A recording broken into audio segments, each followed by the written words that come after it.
Bonjour à tous, prenons un moment aujourd'hui pour continuer à lire et méditer le volume 15 du Livre du ciel de Luisa Piccarreta. Au nom du Père qui me crée, du Fils qui me sauve et de l'Esprit Saint qui me sanctifie. Amen.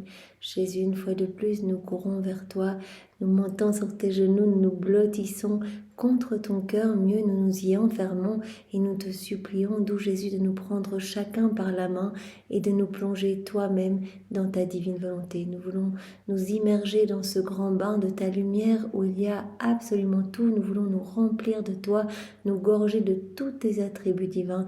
Nous voulons être comme d'autres toi sur la terre. Nous voulons que nos vies soient des imitations de ta vie. Nous voulons être identifiés à toi, être comme des reflets, des images, des copies, des répliques de la Trinité. Alors, d'où Jésus, fais de nous ce qui te plaira, que tes plans d'amour, que tes desseins d'amour s'accomplissent pour chacun de nous. Fais-nous grandir à ta ressemblance, fais-nous grandir dans cette sainteté divine que tu veux pour chacun de nous. Nous te remettons nos volontés pour que tu les fusionnes à la tienne et que tu nous donnes ta divine volonté comme vie. Nous souhaitons que ta divine volonté se niche dans chacun de nos actes, qu'elle soit souveraine, opérante, agissante à partir de chacune de nos humanités. Divine volonté, nous t'appelons, nous te demandons d'investir chacun de nos regards, de parler à travers nos lèvres, de respirer dans toutes nos respirations, d'écouter à travers nos oreilles, de penser à travers chacune de nos pensées. Nous te demandons, divine volonté, de venir faire circuler notre sang, faire fonctionner nos organes, de venir bouger dans nos mouvements, prier dans nos prières, souffrir dans nos souffrances, d'agir à travers nos mains, de marcher à travers nos pieds, de venir tout faire en nous. Oui, c'est toi, Jésus, la divine volonté, que tout soit fait par toi, que tout soit fait pour toi et que tout soit fait immergé en toi, dans ta volonté. Dispose-nous maintenant, Jésus, pour que nous puissions comprendre et accueillir ce que tu veux nous donner aujourd'hui, que nous puissions le faire avec ta sagesse et ta compréhension à toi. Enveloppe-nous de ta lumière, mets ton cœur à la place de nos cœurs et envoie sur chacun de nous ton Esprit Saint. Viens, Esprit Saint, viens, par la puissante intercession du cœur immaculé de Marie, ton épouse bien-aimée. Viens, Esprit d'amour, Esprit de force, Esprit de sainteté, Esprit de lumière, Esprit de vérité, Esprit de feu, nous t'attendons. Viens, par la puissante intercession du cœur immaculé de Marie, ton épouse bien-aimée. Viens nous purifier, Seigneur. Envoie sur nous ton Esprit Saint. Comment pourrions-nous parler ou écouter des choses aussi saintes, Seigneur? Alors envoie sur nous ton Esprit Saint. Viens, Esprit Saint, viens, par la puissante intercession du cœur immaculé de Marie, ton épouse bien-aimée. Maman chérie, c'est toujours sous ton regard maternel que nous voulons commencer toute méditation, chaque moment que nous prenons, chacun de nos actes. Nous voulons tout faire avec toi, nous ne recherchons que ta compagnie et celle de ton adorable Fils. Alors prends-nous par la main, maman, si tu nous vois chuter à un moment ou à un autre, si tu nous vois distraits, prononce ton fiat mi sur nos âmes et rappelle en nous la vie de Jésus. Que tes mains soient ces chaînes, ces douces chaînes d'amour, de lumière, nous attachant continuellement à ton cœur et à celui de Jésus. Oui, maman, nous voulons vraiment que tous nos actes soient entrelacés à tes actes, à ceux de Jésus. Nous voulons que nos cœurs soient synchronisés à vos deux cœurs unis. Et nous te demandons de nous donner, maman, une gorgée de la divine volonté à chaque instant, une grosse gorgée. Et vraiment que la vie de Jésus puisse grandir en nous. Nous voulons aussi que tu nous aides à être d'autres âmes mères pour Jésus, que nous puissions nous en occuper comme d'autres mamans, que nous puissions l'abreuver, le nourrir, le consoler, lui offrir les réparations nécessaires, les réparations qui lui sont dues, lui offrir les actes opposés aux offenses qui lui sont faites. Aide-nous, guide-nous, maman, et vraiment garde-nous toujours près de toi et près de Jésus, unis à toi et à Jésus. Voilà, donc nous sommes dans le volume 15, on a terminé le chapitre 1, Viens vivre dans ma volonté, où Jésus nous a parlé des âmes vivant dans sa volonté, il nous a parlé des vérités du livre du ciel, des actes accomplis également dans sa volonté, et il nous a parlé de sa divine volonté elle-même, de la vie en elle. Nous sommes dans le chapitre 2, Laisse-moi t'enseigner, avec comme titre 1, Jésus qui nous dit « Laisse-moi te parler de moi, laisse-moi te parler de mes souffrances ». Alors Jésus nous a dit il y a quelques jours qu'au moment de sa conception, on avait tous été conçus en lui. Donc ça c'est vraiment, c'est magnifique, il n'y a rien de plus magnifique qu'un excès d'amour, l'immensité, la splendeur, la beauté qui accepte de s'enclore dans une toute petite humanité, de la taille d'une noisette mais complètement formée, pour rappeler 5 petites gouttes de sang ont été prises du cœur de Marie. L'Esprit Saint a pris ces 5 gouttes de sang, a formé cette toute petite humanité. Et Jésus eh bien, s'est emparé de cette humanité. Et au moment de son incarnation, on a tous été conçus en lui. Alors il nous a parlé aussi de ses souffrances intérieures, cette passion intérieure. Il nous a dit qu'on avait tous constitué sa croix.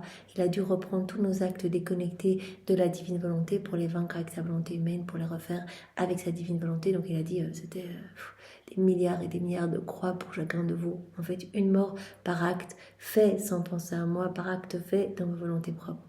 Une mort, puisque dans vos actes faits sans moi, eh bien vous donnez la mort à ma divine volonté, c'est-à-dire qu'il n'y a pas de vie divine. Quand vous agissez sur moi, votre acte il est vide de lumière, il est vide de l'infini. Donc moi j'ai dû mourir autant de morts que vous avez fait mourir ma divine volonté dans vos actes. Donc j'ai absorbé en moi toutes les souffrances, toutes les sortes de souffrances. Alors Jésus nous a dit aussi qu'il avait pris possession de tous les biens que l'homme avait perdus en vivant dans sa volonté propre. Jésus nous a expliqué hier ou avant-hier que tout avait été fait pour l'homme vivant dans la divine volonté, tous les beaux éléments créés, etc. Eh bien, c'était vraiment un cadeau pour l'homme, pour que l'homme se rappelle toujours de l'amour de Dieu et vraiment soit dans cette réciprocité d'amour avec son Créateur. Donc, il y a tous ces biens. Mais l'homme, en quittant la divine volonté, c'est comme s'il avait dit non, je ne veux pas ces biens, et qu'il avait comme fermé tous les canaux de communication avec le ciel. Donc il y a tous ces biens qui sont en suspens. Et donc Jésus est venu sur la terre pour reconnecter la volonté humaine avec la divine volonté, pour donner à son Père ce que les hommes depuis la chute d'Adam, ne lui avaient pas donné. Il a dit, et j'ai pris en moi en dépôt tous les biens qui avaient été rejetés par l'homme, que l'homme n'avait pas pris de par sa déconnexion avec la divine volonté. Donc j'ai pris possession de tous les biens que l'homme avait perdus en vivant dans sa volonté propre. Donc j'ai tout pris en dépôt en moi en attendant que l'homme reprenne sa place pour laquelle il a été créé, c'est-à-dire vienne revivre dans notre volonté. Donc maintenant on s'unit à Jésus, on essaie de vivre dans sa volonté, on reçoit tout. Le ciel s'ouvre au-dessus de nos têtes, on est vraiment sous des torrents de bénédictions, de grâces, de cadeaux. Alors Jésus nous a parlé hier du sacrement de l'Eucharistie. Il nous a dit qu'il avait tellement à nous donner dans ce sacrement. En fait, il voulait faire grandir sa vie divine en nous. Chaque fois qu'on reçoit Jésus sacramentellement, eh bien, c'est sa vie qui grandit en nous. Si on est disposé, si on n'est pas du tout disposé, en fait, on ne recevra pas les fruits du Saint-Sacrement. Et on ne recevra pas non plus toutes les grâces que Jésus nous a obtenues en se recevant lui-même. Vous vous rappelez, on a vu comme deuxième passage Jésus qui nous a expliqué qu'il s'est reçu lui-même pour créer comme un petit cortège d'amour, un petit décorum d'honneur, de louange, en fait, autour de chaque hostie. Il a vu, en se recevant, il a vu toutes les hosties consacrées à travers les siècles. Et il les a toutes entourées d'honneur, de louange, etc. pour qu'on puisse être capable de le recevoir. Mais Jésus nous a dit, il faut être disposé, c'est-à-dire qu'il faut être vide de tout pour que je puisse vous donner les fruits que je puisse faire grandir ma vie en vous, les fruits du Saint-Sacrement, et que je puisse vous donner aussi toutes les grâces pour bien me recevoir. Donc il faut être vidé de vous-même. Alors on continue aujourd'hui avec le point 6. De même que mon Père créa l'harmonie et le bonheur des créatures, il créa en moi toutes les souffrances nécessaires pour compenser pour le bonheur et l'harmonie perdus, pour suppléer en fait, pour toute l'ingratitude humaine. Donc mon Père, il a œuvré dans la créature pour rendre la nature humaine harmonieuse à un moment où l'homme est sorti de ses mains. Voilà, tout était ordre et harmonie, tout était bonheur dans l'homme, dans son corps, dans son âme. Tout a été fait dans cette parfaite harmonie. Et puis l'homme s'est déconnecté de Dieu et le péché a créé comme cette rupture avec son Créateur. Et donc il a bousillé cette image divine en lui, etc. Et tout est chaos dans l'homme. L'homme qui vit dans sa volonté propre, l'homme qui n'agit pas avec Dieu. Tout est chaos en lui. Et donc le Père... Autant il a, au moment de la création de l'homme, eh bien, il a vraiment placé cette harmonie, ce bonheur, etc. en l'homme, avec les 3 puissances de l'âme, etc. Autant il a dû, puisque l'homme a quitté la divine volonté, il a dû créer en Jésus, il a imposé à l'humanité de Jésus autant de souffrances que d'harmonie perdue, que de bonheur perdu, que d'ingratitude humaine, que de manque d'amour, etc. Donc Jésus, cela rejoint ce qu'on a vu il y a quelques jours, toutes ces petites croix intérieures, toutes ces souffrances imposées par sa divinité à son humanité. Donc c'est à la page 44 et c'est à la date du 29 mai 1923. J'accompagnais mon doux Jésus dans ses souffrances, en particulier celles qu'il a éprouvées au jardin de Gethsémani. Pendant que je sympathisais avec lui, il remua en moi et il me dit « Ma fille, mon Père céleste a été l'initiateur des souffrances de mon humanité. » Il y avait mes souffrances extérieures, celles dont on a connaissance de par les évangiles, les 24 dernières heures de la vie de Jésus, les clous, les épines, etc. Mais Jésus dit, il y a eu une souffrance, il y a eu des souffrances innombrables et infinies, des petites morts continuelles, une passion intérieure depuis la seconde une de ma conception. Ça n'a pas arrêté. En fait, j'ai refait toutes vos vies. Les 30 années où je suis restée avec ma maman, etc., avec Saint Joseph, ces 30 années de vie cachée, j'ai refait tout l'intérieur de l'homme. Mon Père céleste a été l'initiateur des souffrances de mon humanité. Et c'est mon Père qui m'infligeait tout ça. C'est ma divinité qui a imposé tout ça à mon humanité. Lui seul avait le pouvoir de créer des souffrances et d'en infuser autant qu'il était nécessaire pour acquitter les dettes des créatures. Mon Père savait exactement combien de souffrances étaient nécessaires pour acquitter toutes les dettes à travers les siècles de toutes les créatures. En ce qui concerne les créatures, les souffrances qu'elles me donnèrent furent secondaires, parce qu'elle n'avait aucun pouvoir sur moi. C'était des souffrances sur l'extérieur de mon humanité. C'était vraiment des petites souffrances aussi temporaires. Et le simple fait de savoir qu'une souffrance ne va pas durer tout le temps, c'est déjà un soulagement. Mais Jésus, ce qui vivait à l'intérieur, c'était dans ses fibres. C'est comme si ses fibres étaient brûlées, étaient crucifiées. Et continuellement, il mourait, il revenait à la vie, il mourait, il revenait à la vie. Des petites morts continuelles pour tous nos actes déconnectés de sa volonté. Tout ce que les créatures m'ont infligé. Les souffrances qu'elles me donnèrent, elles furent secondaires, parce qu'elles n'avaient aucun pouvoir sur moi. Pas plus qu'elles ne pouvaient créer les souffrances à volonté. Donc les créatures qui m'ont infligé toutes ces souffrances ne pouvaient pas créer des souffrances à volonté. C'était limité. Vraiment, quand tout mon corps était lacéré, il n'y avait plus de place pour infliger d'autres souffrances. Voilà, c'était limité. Tandis que mon Père, ça ne s'arrêtait jamais. Ma divinité, ce qu'elle imposait à mon humanité, ça ne s'arrêtait jamais. Parce qu'il fallait compenser, il fallait réparer pour tous vos vides d'amour, pour toutes vos ingratitudes, toutes vos méchancetés, toutes vos déconnexions à la divine volonté. Le Père céleste agit de manière semblable chez les créatures. Donc mon Père, de la même manière qu'il a créé l'homme beau, etc., eh bien, il a créé en moi autant de souffrances qu'il allait y avoir à travers les siècles d'actes déconnectés de la divine volonté. Donc le Père céleste agit de manière semblable chez les créatures. À la création, par exemple, le premier travail effectué dans l'âme et le corps de l'homme le fut par mon divin Père. Donc c'est mon Père qui a déposé en vous l'harmonie, l'ordre, etc., au moment de la création de l'homme. Le premier travail effectué dans l'âme et le corps de l'homme le fut par mon divin Père. Que d'harmonie et de bonheur il déposa dans la nature humaine. Tout dans l'homme est harmonie et bonheur. Considère seulement son physique, que d'harmonie et de bonheur il comporte. Donc toute la nature humaine, en fait, a été façonnée par les mains du Père dans cette harmonie et ce bonheur divin. Toute la nature humaine, le corps et l'âme. Regarde le corps de l'homme. Considère son physique, que d'harmonie et de bonheur il comporte. Ses yeux voient, sa bouche parle, ses pieds marchent, ses mains prennent et manipulent les choses que ses pieds lui ont permis d'atteindre. Mais si ses yeux pouvaient voir, alors qu'il n'aurait pas de bouche pour s'exprimer, ou s'il avait des pieds pour marcher et pas de mains pour prendre, ne manquerait-il pas d'harmonie et de bonheur? Donc le Père a pourvu à tout. Quand l'homme a été créé, eh bien tout a été empreint d'harmonie et de bonheur. Le physique de l'homme, tout est en harmonie. Voilà, la main va pouvoir prendre ce que le pied a atteint, les yeux vont pouvoir voir et la bouche va pouvoir exprimer ce que l'œil a vu, etc. Tout est en harmonie. Considère maintenant l'âme humaine.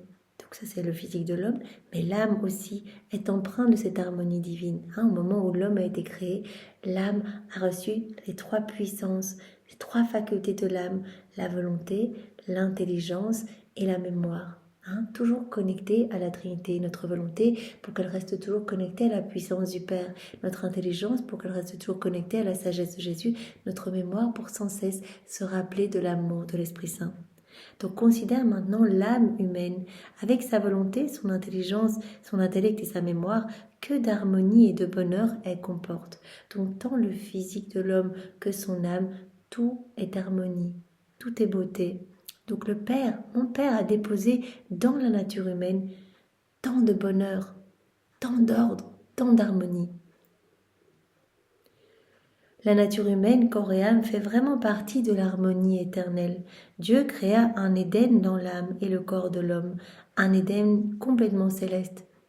Et au moment de la création de l'homme, tout ce qui se trouvait à l'extérieur, toute cette belle création pour l'homme, le décorum pour l'homme, pour que l'homme puisse vivre, se trouvait aussi dans son âme.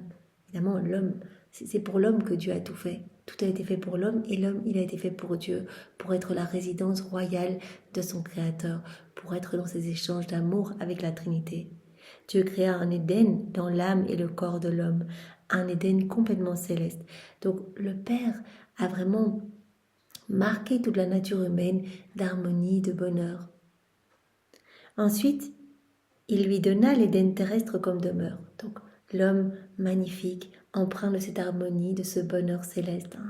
L'âme de l'homme, son corps, comme un Éden céleste. C'est ça que Jésus dit. Et puis après, tout a été fait tout a d'abord été fait pour l'homme. L'homme, après créé magnifiquement, on lui donne tous ces éléments créés pour qu'il soit le chef-d'œuvre de la création. Tout dans la nature humaine est harmonie et bonheur. Quoique le péché ait perturbé cette harmonie et ce bonheur, il n'a pas détruit complètement les bonnes choses que Dieu avait créées dans l'homme.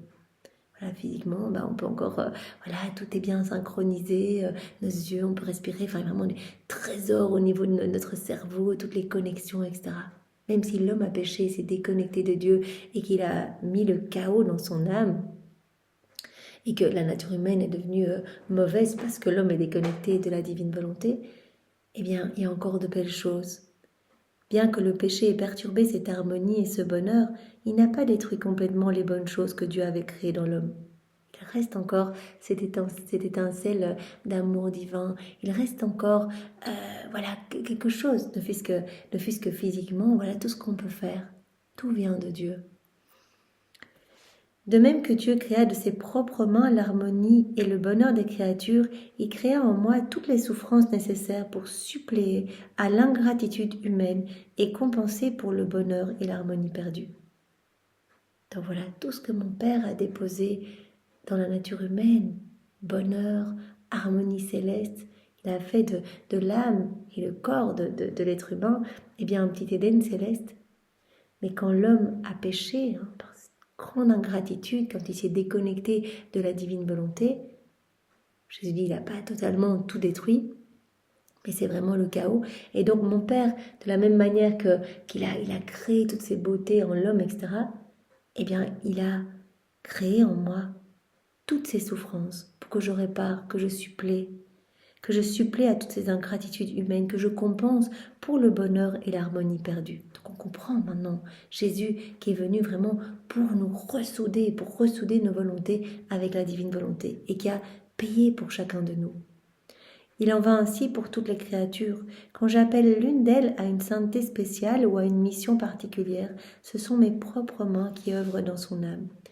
Donc Jésus nous dit maintenant, pour mes âmes choisies, mes âmes bien-aimées, celles pour qui j'ai une mission particulière, je vais garder la préséance pour œuvrer en elles, comme mon Père a œuvré en moi, pour m'imposer toute cette passion intérieure.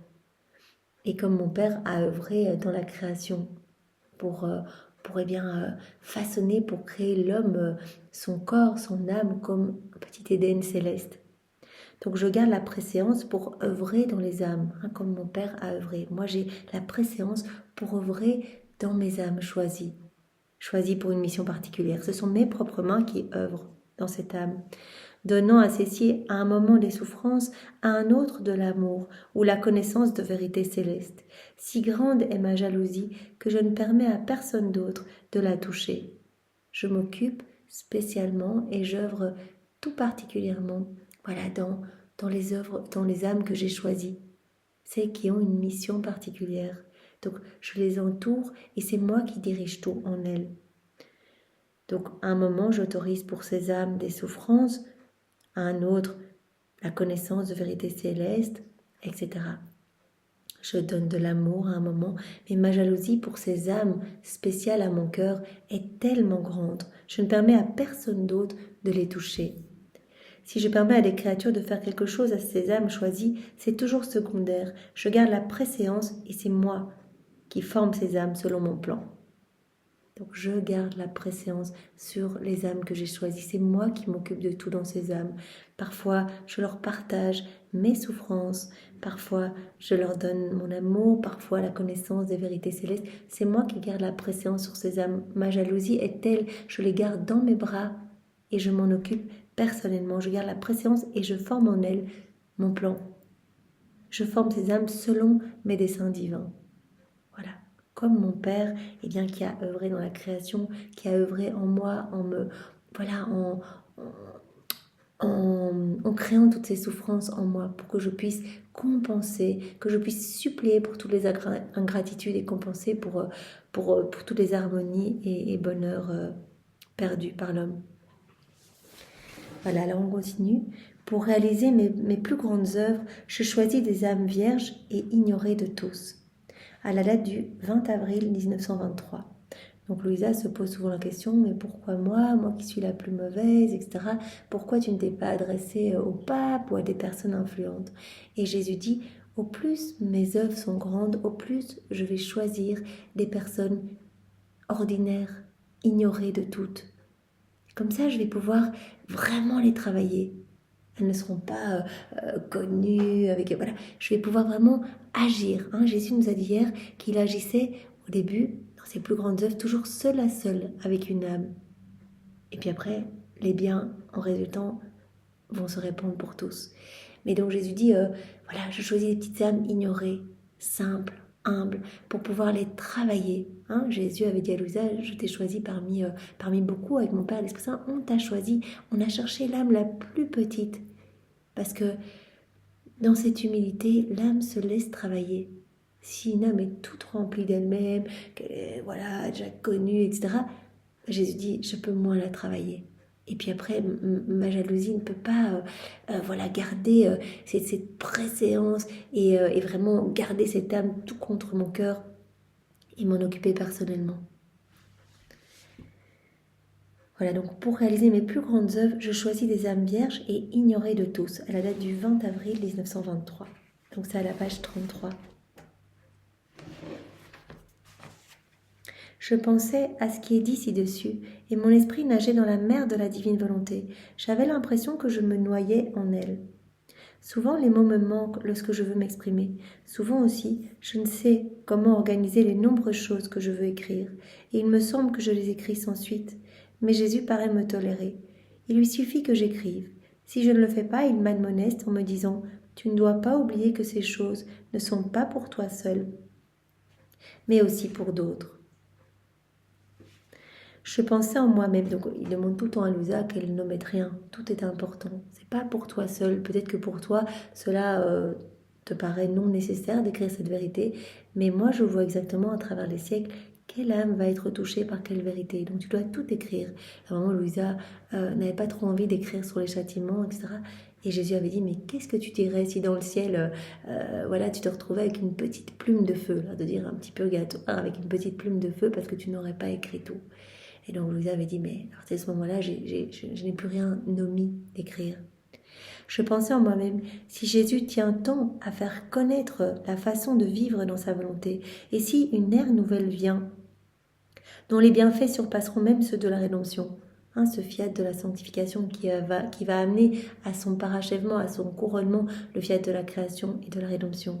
Donc Jésus dit, c'est une ère nouvelle qui va surpasser, dont les bienfaits vont surpasser ceux de la création et de la rédemption. Il n'y a rien de plus grand que la vie dans ma divine volonté. Elle se dit, si maintenant Jésus insiste tant pour faire connaître la façon de vivre dans sa volonté, qu'il me donne toutes ses vérités, etc., qu'il insiste pour que j'écrive tout, et si en plus cette ère nouvelle, ce royaume d'amour, cette ère aura des bienfaits qui surpasseront ceux de la rédemption, Alors il aurait dû en parler à d'autres personnes, plus influentes, plus importantes qu'à moi qui suis si petite, tout ignorée dans mon lit. Il devrait alors parler au pape qui, en tant que vicaire du Christ, possède l'autorité pour influencer directement tous les membres de l'Église et ainsi communiquer ce grand bien à toutes les générations, ou tout au moins il pourrait avoir recours à d'autres personnes influentes pour qui il serait très facile d'accomplir la besogne. Je dis, mais Jésus, pourquoi tu n'as pas été en parler au pape?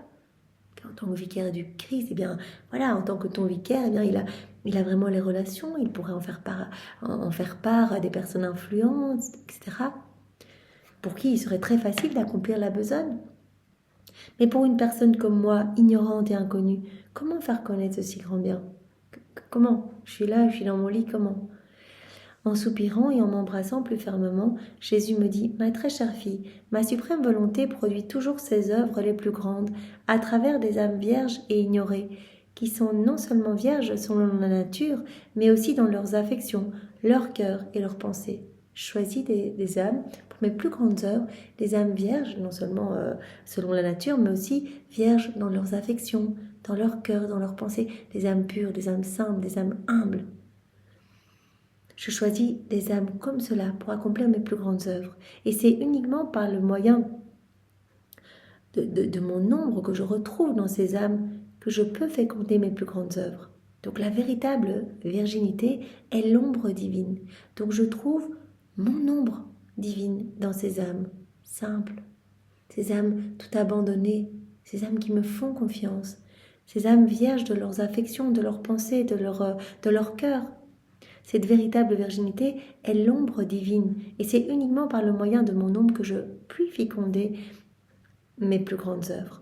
Donc, pour accomplir mes plus grandes œuvres, je trouve des petites âmes ordinaires, ignorées de toutes, et vierges, non seulement selon la nature, mais aussi selon leurs affections, leur cœur, et dans leurs affections, leur cœur et leurs pensées.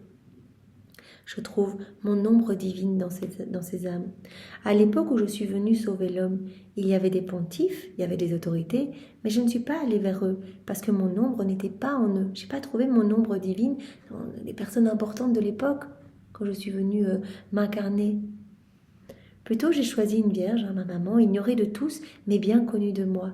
Si la véritable virginité est mon ombre, le fait d'avoir choisi une vierge ignorée est attribuable à ma jalousie divine. Pourquoi je choisis des petites âmes ignorées de tous? Pour vraiment pouvoir travailler avec elles. C'est vraiment parce que je suis jaloux en fait et je ne veux pas que partager l'âme que j'ai choisie avec d'autres. Je veux la garder toute à moi pour pouvoir la travailler à ma guise. On voit comment Jésus a travaillé avec Maman Marie, ces 30 années de vie cachée, et puis avec Louisa, dans le secret pendant de nombreuses années. J'ai choisi une vierge ignorée de tous, ma maman, mais bien connue de moi. Si la véritable virginité est mon ombre, le fait d'avoir choisi une vierge ignorée est attribuable à ma jalousie divine. Je la voulais entièrement à moi, et c'est pourquoi je l'ai gardée inconnue de tous, sauf de moi. Voilà, parce que je veux garder l'âme juste pour moi. C'est attribuable à ma jalousie divine.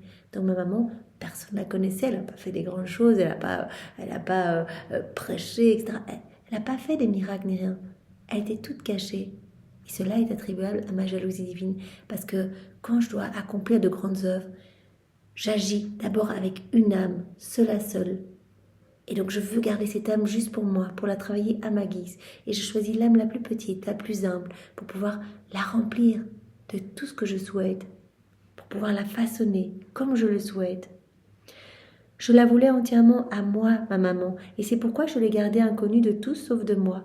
Parce que cette céleste Vierge était inconnue, moi j'étais plus libre de me faire connaître et d'ouvrir la voie pour que tous soient au fait de la rédemption. Et puis moi j'étais libre aussi, après de me faire connaître. Elle était toute cachée, toute inconnue. J'ai été plus libre pour ouvrir la voie pour que tout soit au fait de la rédemption. Plus grande est l'œuvre que je veux réaliser à travers une personne, plus je la fais paraître ordinaire. Plus l'œuvre est grande, plus l'âme que je choisis, vraiment pour m'accompagner, pour l'accomplissement de cette œuvre, pour déposer tout en elle comme dépositaire, eh bien elle va être petite, cachée. Elle va paraître ordinaire. je la fais paraître ordinaire. Comme les personnes dont tu me parles sont très connues, Louisa qui disait mais pourquoi tu n'en as pas parlé au pape, etc., qui aurait pu en parler à des personnes influentes, pour elle ça aurait été plus facile d'accomplir la besogne, mais moi là dans mon lit je suis toute cachée, personne ne me connaît, etc., comment je vais faire? Jésus a dit mais les personnes dont tu me parles, elles sont très connues. Comme elles sont très connues, la jalousie divine serait incapable de mettre de l'avant ces proclamations. Je ne pourrais pas, je devrais les partager avec d'autres, je ne pourrais pas les travailler dans l'intimité de leur cœur. Ma jalousie divine serait incapable de mettre de l'avant ces proclamations. Oh, comme il est difficile de trouver l'ombre divine dans de telles personnes. Je trouve mon ombre divine dans des personnes vierges de tout, vierges selon la nature, mais vierges aussi dans leurs affections, leur cœur, leurs désirs. Des personnes toutes vidées d'elles-mêmes, en fait, qui me font confiance, qui s'abandonnent. Comme il est difficile de trouver l'ombre divine dans des personnes connues, qui fréquentent beaucoup d'autres personnes, etc. De plus, je choisis quand même qui je veux. Il a été décrété que 2 vierges devaient venir au secours de l'humanité. C'est par une femme qu'Adam a péché, c'est par Ève qu'Adam est tombé dans le péché. Il a été décrété que 2 femmes vierges allaient venir au secours de l'humanité. L'une, ma maman, pour aider à sauver l'homme, maillon unique avec moi, dépositaire de tous les biens de la rédemption, on a tout fait ensemble, on a recouvert tous les actes humains, d'actes divins, ma maman avec moi, entrelaçait tous ces actes aux miens, elle réparait pour chacun de vous, etc. Donc une pour aider à sauver l'homme, l'autre pour aider à la venue de mon règne sur la terre, toi Louisa, afin de donner à l'homme le bonheur sur la terre, d'unir la volonté humaine à la volonté divine et de faire en sorte que l'objectif pour lequel l'homme a été créé atteigne son plein accomplissement. Il a été décrété que 2 vierges devaient venir au secours de l'humanité. La première pour aider à sauver l'homme, ma maman, et puis toi pour aider à la venue de mon règne sur la terre. Je forme ce royaume avec toi. Tu es la première créature ordinaire investie du péché originel en qui se forme ce royaume de la divine volonté. Et je dépose en toi tout ce qui est relatif à la divine volonté, toutes ces vérités, etc. Et maintenant, toi, en les mettant par écrit, etc., et ces vérités qui vont suivre leur cours, qui vont toucher des âmes, tu vas ouvrir les portes de ce royaume aux générations humaines. Donc voilà, tu es cette 2e vierge qui doit venir au secours de l'humanité pour aider à la venue de mon règne sur la terre, pour donner à l'homme ce bonheur qu'il a perdu depuis sa chute, pour unir la volonté humaine avec la mienne, avec ma divine volonté, pour faire en sorte que l'objectif pour lequel on a créé l'homme, atteigne son plein accomplissement. Que l'homme soit beau, soit debout, soit un enfant de Dieu, un enfant de lumière, qui soit propriétaire de tout. Laisse-moi choisir ma façon de révéler les choses que je veux faire connaître. Ce qui me tient à cœur, c'est d'avoir une première créature en laquelle je puisse centrer ma volonté et en laquelle celle-ci prenne vie sur la terre comme au ciel. Il me faut cette première créature, tu es la première, Jésus nous l'a dit tout le temps dans le volume 14. Tu es la première, Louisa, à qui je révèle toutes ces vérités. Tu es la première, qui se laisse totalement régir par la divine volonté, première créature ordinaire. Voilà, comme nous. Si avec Jésus et Marie, on se serait dit, mais c'est impossible, Marie c'est l'Immaculée Conception, etc. Là, ici, on voit Louisa. On se dit, mais c'est possible, on va faire comme elle, on voit comment Jésus l'enseigne, comment il la travaille, tout ce qu'il lui apprend, les rondes, etc. Et on se dit, mais on va faire comme Louisa, notre modèle, on va commencer à nous aussi à mettre nos je t'aime sur les éléments créés pour répondre à cet amour au nom de tous, etc. On se dit que c'est possible. Jésus dit, il me faut cette première créature en qui je peux centrer ma volonté, c'est toi Louisa, et en laquelle ma volonté prenne vie sur la terre comme au ciel. Tu es la première en qui première créature normale, ordinaire, en qui ma volonté prend vie sur la terre comme au ciel. Tu es la première à être laissée régir par la divine volonté, la toute première. Avant, les saints, non, parce qu'ils ne connaissaient pas la divine volonté. Ils faisaient ma volonté, mais ils ne vivaient pas en elle, n'avaient pas les connaissances pour. Donc on a vraiment beaucoup de chance. Depuis Louisa, on peut se greffer à Louisa et des petits maillons à sa suite. Tout le reste suivra. Ainsi, je te le répète, continue ton voyage dans ma volonté, parce que la volonté humaine comporte des faiblesses, des passions et des misères. Ce sont là les obstacles qui empêchent la volonté éternelle d'agir. Continue, agis, fais tes actes, fais tes rondes, ne te pose pas de questions. Voilà, on a un plan pour toi. Tu es la première, tu as été choisie. De toute éternité, je suis libre de choisir qui je veux. Les péchés mortels sont comme des barricades érigées entre la volonté humaine et la divine volonté. Il t'est donné à toi d'enlever ces barricades, d'enlever ces obstacles, de les abattre, d'abattre ces barricades et de réunir tous les actes humains en un seul dans ma volonté. Voilà, toi, tu vas suppléer pour tous, tu vas agir au nom de tous. Quand on agit dans la divine volonté, on le fait au nom de tous. Donc tu vas pouvoir abattre ce que le péché, les péchés mortels en fait forment vraiment des graves ruptures entre la volonté humaine et la volonté divine. Et toi, Louisa, tu vas pouvoir réparer, tu vas pouvoir compenser, tu vas pouvoir abattre ces barricades, enlever ces obstacles. Tu vas pouvoir réunir tous les actes humains, les reprendre tous. Plonge-toi dans ma volonté, vous vous rappelez dans ce volume 11, tu trouveras tout. Tous les actes mauvais, plonge-les dans ma volonté, refais-les, offre-moi louange, bénédiction, amour, remerciement. Tous les actes bons, tu peux aussi les refaire s'ils ont été accomplis dans une volonté humaine pour me donner toute la gloire que ces actes m'auraient donnée s'ils avaient été accomplis dans ma volonté. Donc toi, Louisa, tu vas réunir tous les actes humains en un seul dans ma volonté. Tu peux le faire. Et tu vas placer tous ces actes réunis en un seul, tu vas les placer au pied de mon Père Céleste pour qu'ils soient approuvés et scellés par sa propre volonté. Voyant qu'une créature a revêtu toute la famille humaine de la divine volonté, attirée et enchantée par cela, mon Père fera descendre sa volonté sur la terre pour qu'elle règne sur la terre comme au ciel. Tu vas supplier pour tous, tu vas recouvrir tous les actes humains de tes je t'aime, de tes actes de louange, de bénédiction, dans ma volonté. Voilà, tu vas venir apporter tous les actes des créatures devant mon Père pour qu'il puisse y placer son sceau, qu'il soit scellé, tous ces actes, par notre divine volonté. Et voyant qu'une créature a revêtu toute la famille humaine de la divine volonté, on fait tout au nom de tous, dans la divine volonté, attiré et enchanté par cela, il va faire descendre sa volonté sur la terre pour qu'elle règne sur la terre comme au ciel. Donc voilà, Louisa qui se pose une question en se disant mais pourquoi tu n'as pas parlé plutôt de cela au pape ou à des personnes influentes? Et Jésus répond, laisse-moi choisir qui je veux. On choisit toujours pour les œuvres les plus grandes, les âmes les plus petites, les plus ignorées de toutes, les âmes aussi vierges non seulement selon la nature, mais aussi dans leur cœur, leurs affections, enfin les âmes vides de tout, dans leurs désirs. Parce que la virginité, la vraie virginité, eh bien, c'est mon ombre divine. Donc je trouve dans ces âmes vierges de tout, dépouillées de tout, je trouve mon ombre divine. Ce que je ne trouve pas quand les âmes sont remplies d'elles-mêmes. Et puis, c'est vraiment au regard de ma jalousie divine que je veux que les âmes pour qui j'ai des projets vraiment importants, quand je dois réaliser de grandes œuvres, eh bien, je veux garder ces âmes tout près de moi, collées à moi, et qu'on puisse agir juste à deux, vraiment, dans l'intimité de nos cœurs liés. Voilà. Alors, on va voir encore un point. Plus l'œuvre que je veux réaliser est grande, plus la créature choisie est traitée exceptionnellement. Donc, plus l'œuvre est grande, plus la créature choisie, eh bien, elle va être ignorée de toutes les autres créatures. Elle va avoir un aspect ordinaire. Voilà. Donc, elle va vraiment être toute petite.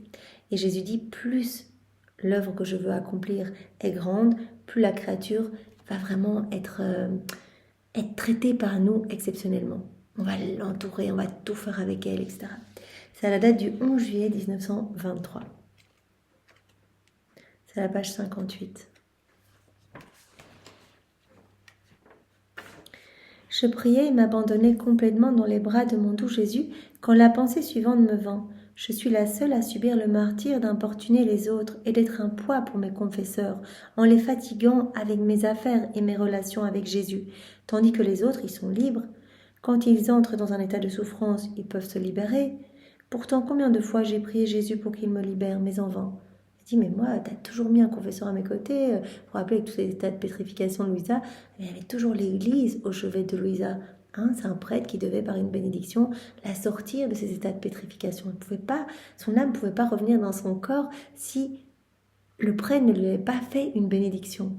Je dis, mais moi, j'ai l'impression d'avoir été un poids pour mes confesseurs, je les ai fatigués avec mes affaires, avec toutes mes relations avec toi, je les ai importunés, etc.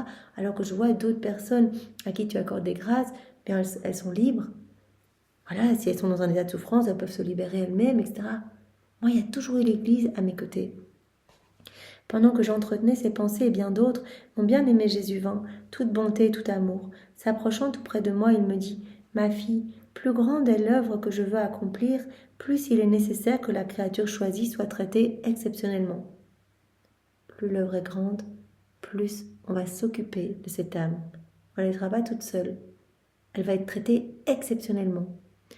Alors Jésus va nous parler de sa maman pour nous montrer l'exemple vraiment de ces soins exceptionnels. L'œuvre de la rédemption a été la plus grande et j'ai choisi comme intermédiaire une créature la comblant de tous les dons comme jamais auparavant. Donc j'ai comblé ma maman de tous les dons pour qu'elle puisse devenir ma maman.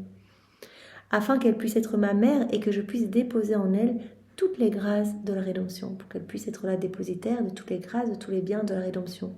On l'a comblée de grâces exceptionnelle, comme jamais auparavant. Donc elle a été traitée de manière exceptionnelle. Plus l'œuvre que nous devons accomplir est grande, et bien plus les créatures choisies sont traitées exceptionnellement. Choisies pour la réalisation de ces œuvres, et bien sont traitées exceptionnellement. Ma maman, par exemple, elle a reçu tellement de dons, comme jamais auparavant, pour qu'elle puisse être ma mère et pour que je puisse déposer en elle toutes les grâces de la rédemption. À partir du moment de sa conception jusqu'à celui de ma propre conception en elle, eh bien je l'ai tenue cachée dans la très sainte Trinité, qui l'a gardée et dirigée en tout. À partir du moment de sa conception jusqu'à la mienne, en fait, je l'ai gardée au sein de la Trinité. Elle était gardée, elle était dirigée en tout par la Trinité. Et puis quand j'ai été conçue dans son sein virginal, étant le véritable grand prêtre et le premier parmi les prêtres, j'ai assumé de la protéger, de la diriger en tout. C'est moi après qui dirigeais ma maman, depuis la seconde de ma conception en elle. Avant, eh bien, elle était cachée au sein de la Trinité, elle était gardée par la Trinité, elle était dirigée en tout par la Trinité. Et puis quand j'ai été conçue en elle, c'est moi qui l'ai dirigée en tout, c'est moi qui l'ai protégée, même dans les battements de son cœur. Et à ma mort, je n'ai pas voulu la laisser sans assistance. Et donc, je l'ai laissée sous l'assistance d'un de mes prêtres, Jean, une âme privilégiée, remplie de grâce et unique à la fois devant Dieu et devant l'histoire. Donc je n'ai pas voulu la laisser sans l'assistance de l'un de mes prêtres, Jean. Il a dit, mais femme, voici ton fils, voici ta mère. Il était là au pied de la croix, et donc Marie était confiée à Jean. Donc je n'ai pas voulu la laisser sans l'assistance d'un de mes prêtres. Jean, une âme qui était si privilégiée, remplie de grâce et unique à la fois devant Dieu et devant l'histoire. Est-ce que j'ai fait cela pour d'autres âmes ? Cette protection, ces soins exceptionnels, ce traitement exceptionnel, est-ce que j'ai fait cela pour d'autres âmes que ma maman ? Non, car ne possédant pas autant de dons et de grâces, personne d'autre ne méritait une telle protection et une telle assistance. On m'a tellement donné à ma maman, parce qu'elle devait être ma mère et la dépositaire de tous les biens relatifs à la rédemption. Donc elle a eu tellement d'assistance, elle était tellement entourée par la Trinité, cachée dans la Trinité, et puis moi je l'ai protégée jusqu'à ma mort, je l'ai dirigée en tout, etc. Même dans les battements de son cœur. Et à ma mort, eh bien, j'ai pas voulu la laisser toute seule. Je l'ai confiée à Jean, à l'un de mes prêtres. Et pour toi, Louisa, eh bien, tu es très particulière également devant moi et devant l'histoire. Tu as cette mission si importante d'être dépositaire de tout ce qui est relatif à la divine bonté, d'être la première à laisser ce royaume s'établir en toi. Tu es la première en qui je forme ce royaume de ma divine volonté. Donc tu es très particulière aussi, tu as vraiment cette grande mission toi aussi. Donc toi aussi, tu vas recevoir ces traitements extraordinaires et spéciaux. Il n'y a pas eu d'autre créature avant toi, il n'y en aura pas après toi, qui par nécessité ait été pourvue à ce point de l'assistance de mes ministres. Il n'y a pas eu avant toi ni après toi que j'ai autant entouré de mes ministres. Louisa, tout le temps, elle avait un prêtre à côté d'elle, tout le temps, son confesseur, tout le temps. Pour sortir de ces états de pétrification, comme je le disais, et puis pour qu'elle puisse tout déposer, Jésus a vraiment voulu l'Église au chevet de Louisa, pour que l'Église s'intéresse à cette grande œuvre du fiat de la sanctification. Je t'ai choisi afin de déposer en toi tous les actes de ma volonté suprême. Il était approprié, en vertu de la sainteté de ma volonté, que certains de mes ministres t'accompagnent et soient dépositaires des grâces que comporte ma volonté, pour ensuite les communiquer au reste de l'Église. Voilà. Et alors, comme Jésus nous l'avait dit, hein, Maman Marie, tout a été déposé en elle et elle a tout déposé en Jean. Hein, vous vous rappelez, Jésus nous avait dit, elle a tout déposé en Jean et à travers Jean, eh bien, à toute l'Église. Marie qui est le berceau de l'Église naissante. Vous vous rappelez, c'était au moment de... c'était un passage qu'on avait vu il y a quelques jours. Et Jésus dit, pour toi, Louisa, c'est pareil. Donc, je dépose tous les biens relatifs à ma volonté en toi et je veux que tu déposes tout dans ton confesseur. Que tout soit déposé dans ton confesseur. Voilà, il faut des précautions de ta part et de la part de ces ministres qui sont autour de toi, en ce qui te concerne, comme une autre mère. Comme une autre mère pour moi, tu as à recevoir le grand don de ma volonté et à en connaître tous les mérites. Donc il y a des précautions de ta part et de la part des ministres qui t'entourent. Donc c'était approprié en vertu de la sainteté de ma volonté qu'il y ait des ministres qui t'accompagnent, qui soient dépositaires de toutes les grâces que comporte ma volonté pour ensuite les communiquer au reste de l'Église. Donc il y a des précautions à prendre de ta part et dans le chef des ministres qui sont à côté de toi, de mes prêtres. Donc en ce qui te concerne, comme une autre mère pour moi, tu as à recevoir le grand don de ma volonté et à en connaître tous les mérites. En ce qui concerne mes ministres, ils doivent recevoir ces choses de toi, afin que le fiat voluntas tua, sur la terre comme au ciel, soit réalisé dans mon Église. Toi, tu dois tout accueillir. Ce grand don de ma volonté, tu dois en connaître tous les mérites, etc. Tu dois être vraiment ouverte, continuer à faire tes rondes, etc. Et je veux que les ministres à tes côtés reçoivent ces choses de toi, afin que ce fiat de la sanctification, que le fiat voluntas tua, sur la terre comme au ciel, soit réalisé dans mon Église, me dit Jésus. Ah, tu ne sais pas tout ce que j'ai dû te donner pour rendre possible le dépôt de ma volonté en toi. J'ai enlevé de toi le germe de la corruption, dont je t'ai traité de manière exceptionnelle, que ce soit voilà, en t'entourant tout le temps de mes ministres, etc., l'Église à tes côtés, mais aussi je t'ai nettoyé du germe de la corruption. Donc, tu as le péché originel en toi, mais je t'ai nettoyé par des grâces extraordinaires du germe de la corruption. J'ai purifié ton âme et ta nature de manière à ce que tu ne ressentes rien envers eux et eux envers toi. Ne pas avoir ce germe est comparable à du bois sans feu. Bien que je ne t'ai pas exempté du péché originel, comme je l'ai fait pour ma chère mère, j'ai fait en toi un miracle de grâce jamais accordé à aucun autre, en enlevant de toi le germe de la corruption. Donc elle n'a aucune tendance à faire le mal. Elle n'a aucun penchant à faire des péchés véniels volontaires. Comme nous, on a ce germe de la corruption en nous. Il a été détruit en Louisa. Et ça, Jésus a dit, c'est un énorme cadeau que je t'ai fait. Donc vois, au plus l'œuvre que je dois accomplir est grande, au plus l'âme que j'associe à cette œuvre va être non seulement ordinaire, ignorée de tous, etc., humble, vierge dans son cœur, dans ses désirs, etc. En elle, je dois retrouver cette ombre divine, mais au plus elle va être traitée de façon extraordinaire par nous. On va s'en occuper, hein, comme Louisa, entourée vraiment de tous les prêtres, etc., de toute l'Église. J'ai toujours un confesseur à ses côtés. Et Jésus dit, et en plus, regarde toutes les grâces que je t'ai données. Je t'ai nettoyé du germe de la corruption. J'ai enlevé de toi ce germe de la corruption. Il n'aurait pas été approprié que ma volonté 3 fois sainte descende dans une âme, en prenne possession et lui communique ses actes, si cette âme avait été maculée par la moindre corruption. Tout comme il n'aurait pas été convenable que moi, le Verbe du Père, je fusse conçu dans le sein de la Mère Céleste sans qu'elle ait été exemptée de la faute originelle. Tout comme ça n'aurait pas été possible que je descende dans le sein d'une maman qui aurait été vraiment, qui aurait eu ce péché originel. Donc elle a vraiment été l'Immaculée Conception, ma maman. Voilà, et le fait qu'elle ait fait l'offrande de sa volonté, qu'elle n'ait vécu que dans la divine volonté, eh bien Jésus a dit, ça m'a permis de descendre en elle, hein, j'ai retrouvé mon paradis en elle. Il n'aurait pas été convenable, de la même manière qu'il n'aurait pas été convenable que ma maman ait le péché originel, il n'aurait pas été convenable que toi, tu aies ce germe de la corruption, puisque en toi, je dois déposer ce qu'il y a de plus magnifique, tous les actes de ma volonté, tout ce qui est relatif à ma volonté.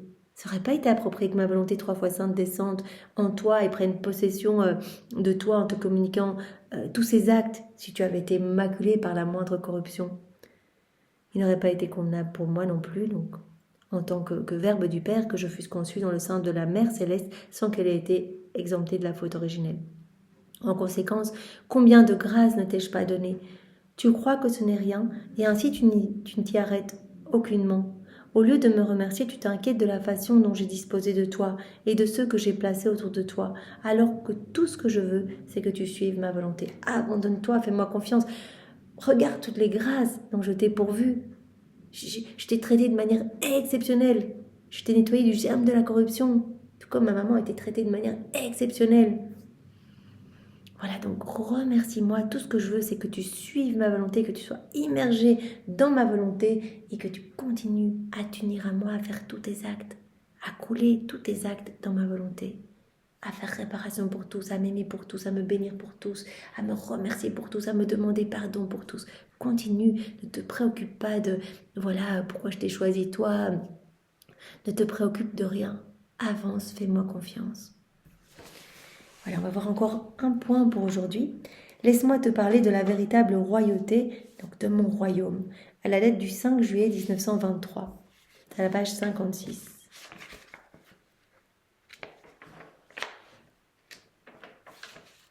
J'accompagnai mon doux Jésus dans les heures de sa passion, spécialement quand il fut accusé par les Juifs devant Pilate. Celui-ci, non satisfait des accusations portées contre Jésus, l'interrogea afin de trouver des raisons suffisantes pour le condamner ou pour le libérer. Me parlant dans mon intérieur, Jésus dit donc. Elle voit cette scène où Jésus se retrouve devant Pilate pour la première fois et tout le monde l'accuse, etc. Et Pilate, il n'écoute pas les accusations. Il n'était pas juif, etc. Mais il n'écoute pas ces accusations. Il essaie de comprendre par lui-même. Il dit, mais tu es roi, toi ? Ma fille, tout dans ma vie fut un profond mystère et un enseignement sublime sur lequel l'homme doit réfléchir afin de m'imiter. Les Juifs étaient si remplis d'orgueil, si habiles à feindre la sainteté et à se donner l'allure d'hommes intègres et consciencieux qu'ils croyaient que le simple fait de me faire comparaître devant Pilate en mentionnant qu'il me trouvait passible de mort, celui-ci les écouterait et sans plus me condamnerait. Les Juifs, en fait, feignaient la sainteté, etc. Vous vous rappelez, ils n'osaient même pas rentrer chez Pilate de peur d'être souillés pour la fête de la Pâque, etc. Et donc, ils criaient, il est coupable de mort. Et ils pensaient qu'en fait, Pilate allait dire, ah, ok, ils sont tellement saints, ces personnes sont tellement saintes, etc., que je vais condamner directement, sans même poser de questions, Jésus. Ils pensaient ça.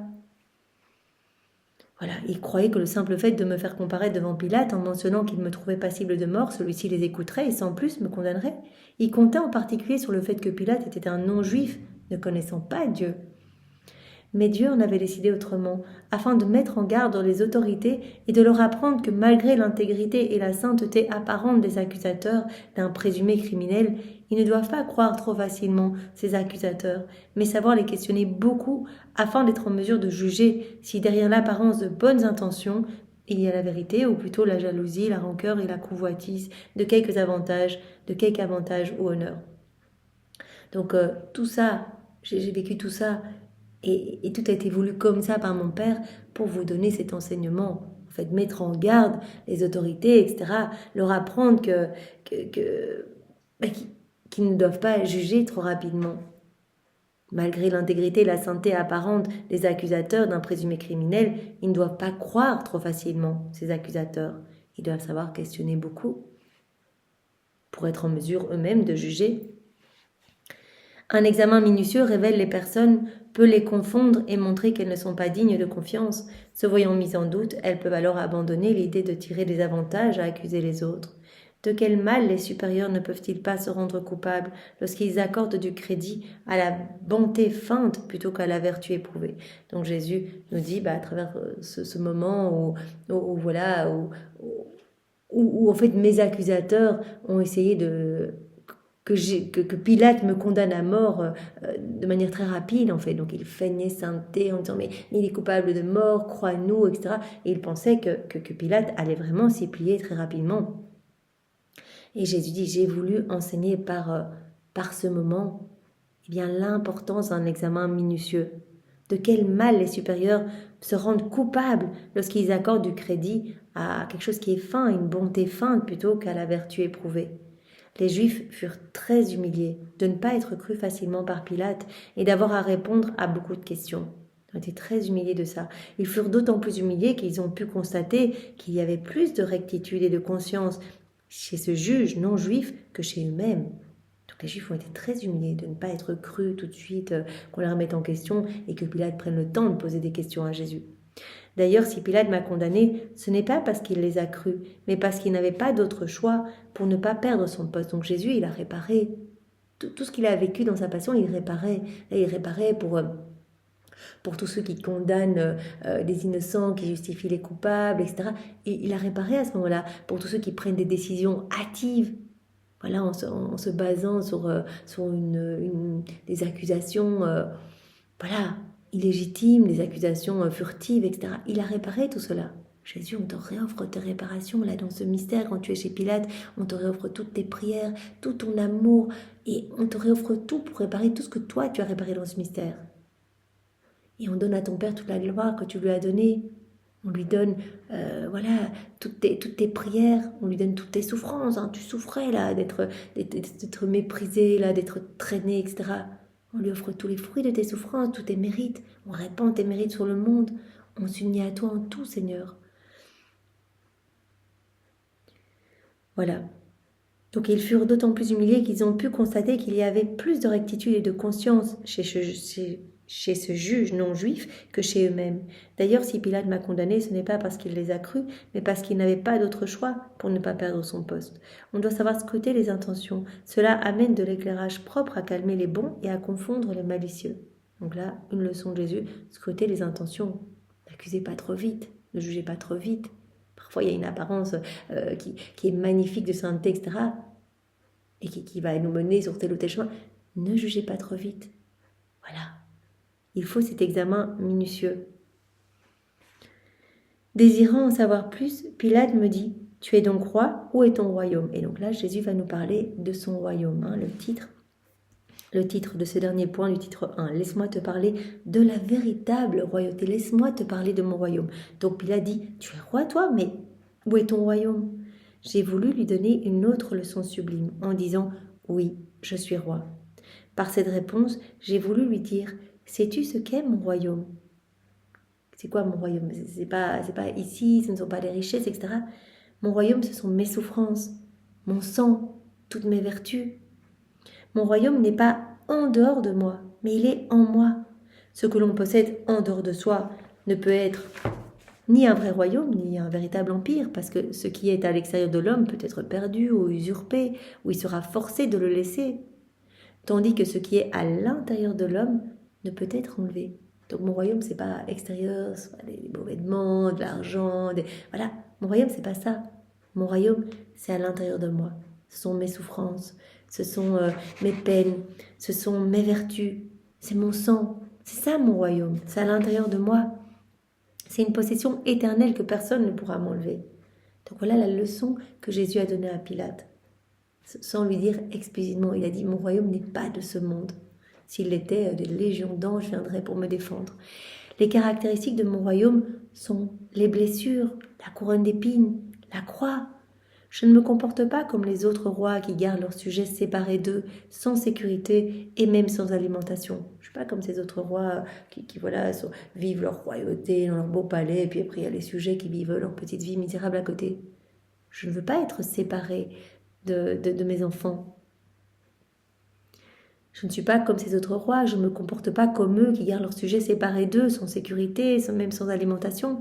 J'appelle mes enfants à vivre dans mes plaies. J'appelle mes gens à vivre dans mes plaies, fortifiés par mes souffrances, désaltérés par mon sang et nourris de ma chair. Je veux tout donner.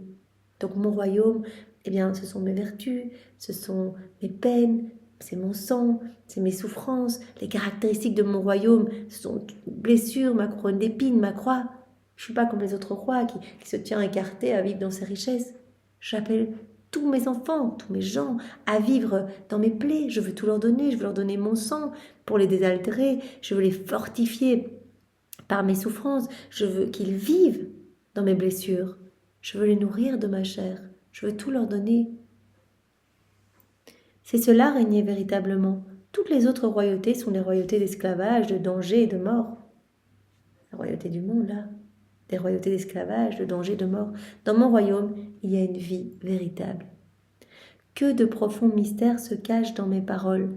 dans ses souffrances, ses humiliations et l'abandon de tous, dans sa pratique des vertus véritables, l'âme devrait se dire, l'âme quand elle est humiliée, qu'elle souffre, qu'elle est abandonnée de tous, qu'elle essaye de pratiquer la patience là, dans ses épreuves, pratique des vertus véritables, etc., elle devrait se dire, cette âme, ceci est mon royaume qui ne périra pas.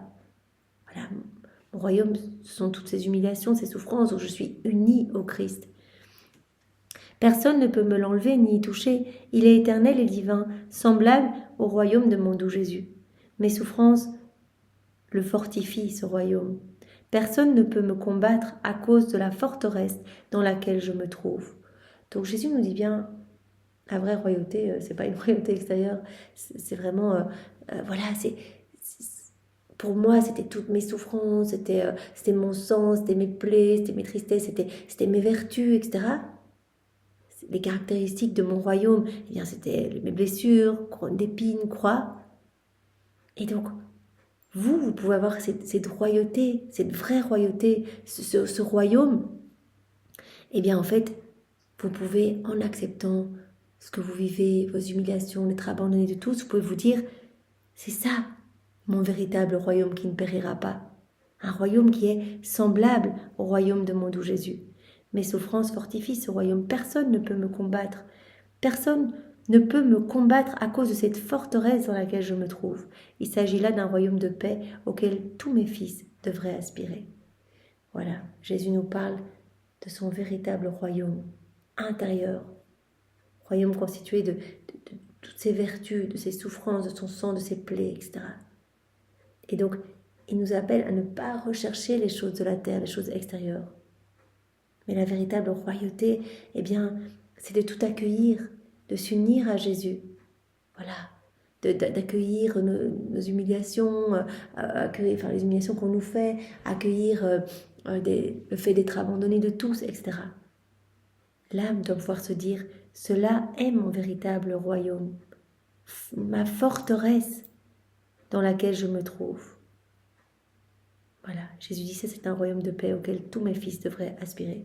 Tandis que le royaume, comme on l'entend en termes humains, avec les richesses et fortunes, ça Jésus dit non, ça c'est un royaume d'esclavage, un royaume de danger, un royaume de misère, un royaume de mort en fait. Voilà, donc attachez-vous au bien du ciel. Voilà. Et unissez-vous à moi pour vivre tout ce que vous avez à vivre. Voilà, merci Seigneur. Eh bien, nous avons terminé ce titre 1. Nous allons rester ici pour aujourd'hui. Donc, on a vu aujourd'hui Jésus qui nous disait, de même que mon Père créa l'harmonie et le bonheur des créatures, il créa en moi toutes les souffrances nécessaires pour compenser pour le bonheur et l'harmonie perdue. Donc, il nous a reparlé aujourd'hui de cette passion intérieure. Mon Père qui a tout créé, l'harmonie, le bonheur dans l'âme, dans le corps et dans l'âme de chaque être humain. Donc au moment de la création de l'homme, cet Éden céleste, en l'homme et l'homme, en se déconnectant de nous, eh bien, a perdu cette harmonie, a perdu ce bonheur céleste, a perdu cet Éden divin en lui. Et donc mon Père, autant il a créé tous ces bonheurs, toute cette harmonie, etc., il a déposé tout ça en l'homme, eh bien autant il a créé en moi autant de souffrances pour réparer, pour tous les actes déconnectés de la divine volonté, pour compenser pour toute l'harmonie et le bonheur perdu par l'homme qui vit dans sa volonté propre. Alors Jésus nous a dit également, pour réaliser mes plus grandes œuvres, eh bien j'ai choisi des âmes ignorées de tous, des âmes vierges ignorées de tous, des âmes, voilà, qui vont vraiment être inconnues. Je veux pouvoir les travailler, c'est ma jalousie divine qui veut être seule avec ces âmes, pour les travailler à ma guise. Je veux que ces âmes soient vides de tout, soient vierges de leurs intérêts personnels, vierges de leurs désirs, vierges de leurs affections, vierges dans leur cœur. Voilà, je veux pouvoir être le roi de ces âmes. Et plus les œuvres que je dois accomplir, réaliser sont grandes, eh bien plus je traite exceptionnellement ces âmes que j'ai choisies. Donc, ma maman traitée exceptionnellement, entourée toujours voilà, vraiment cachée dans la Trinité, dirigée par la Trinité. Et au moment où je me suis incarnée en elle, c'est moi qui ai dirigé tous ses pas, même ses battements de cœur. C'est moi qui l'a gardée en sécurité. Et après ma mort, au moment où je suis mort, eh bien, je l'ai confié à un de mes ministres, Saint Jean, pour qu'elle soit toujours vraiment entourée de grâce et de sécurité. Et pour toi, Louisa, c'est pareil. Je t'ai entourée toujours de mes ministres, ces confesseurs à tes côtés. J'ai voulu l'Église à tes côtés. Et je t'ai donné énormément de grâce. Ma maman, voilà, Immaculée Conception, mais toi, j'ai nettoyé en toi le germe de la corruption. Je l'ai détruit en toi. Donc vois toutes les grâces et avance, plonge-toi dans ma volonté. Et puis Jésus a terminé en nous parlant de la véritable royauté de son royaume, qui n'est pas extérieur, comme il l'a dit à Pilate. Mon royaume n'est pas de ce monde. Hein. Mon royaume, ce sont toutes mes souffrances, toutes mes vertus, c'est mon calme là au milieu de tant de méchanceté, c'est mon humilité, ce sont mes peines, c'est mon sang, etc. Donc, royaume intérieur et pas extérieur. Un royaume de vie, possession éternelle. Voilà. Eh bien, merci Seigneur de si bien nous guider. Nous t'aimons, nous te louons, nous te bénissons au nom de tous et pour tous. Dans ta volonté, nous t'offrons l'amour de ta Sainte Mère. Nous t'aimons avec l'amour du Père, l'amour de l'Esprit Saint, l'amour trinitaire. Et nous t'aimons avec tout l'amour que tu as placé partout dans l'œuvre de la création, de la rédemption, de la sanctification. Et nous récapitulons tous les actes qui ont pu, qui sont et qui seront accomplis dans ta divine volonté. Tous ces soleils magnifiques, on te les offre maintenant pour te dire merci Seigneur, pour t'adorer au nom de tous et pour réparer pour tous ceux qui ne t'aiment pas, ne te louent pas, ne te bénissent pas, qui ne te reconnaissent pas Seigneur. Voilà, nous voulons suppléer pour tous et te donner ce que les hommes ne te donnent pas. Sois béni Seigneur. Au nom du Père et du Fils et du Saint-Esprit. Amen. Soyez tous bénis. Belle journée à tous. Au revoir.